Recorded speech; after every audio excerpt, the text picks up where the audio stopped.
আসসালামু আলাইকুম। আমি এখন অবস্থান করছি ময়মনসিংহ শান্তিপাড়া ক্যান্টনমেন্ট 1 নম্বর গেট।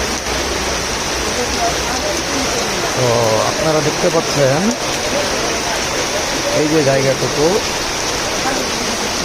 এখান দিয়ে ড্রেন থেকে রাস্তায় পানি বেরোচ্ছে, শহরে প্রচুর বৃষ্টি হচ্ছে। এটা হচ্ছে মূলত ড্রেন। হ্যাঁ, এটা হচ্ছে ড্রেন, এটা হচ্ছে ড্রেন। তো আসলে আমাদের শহরে রাস্তার পানি ড্রেনে নামে না, উল্টো ড্রেনের পানি রাস্তায় আসে।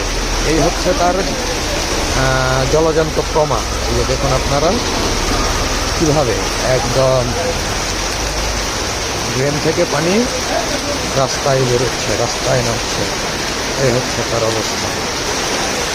শুধু এই একটা ড্রেন নয়, ওই যে ওই পাশে আরও একটা ড্রেন আছে, এই যে আপনারা দেখতে পাচ্ছেন, এই যে ড্রেন করে দেখাচ্ছি, এটাতেও একই অবস্থা।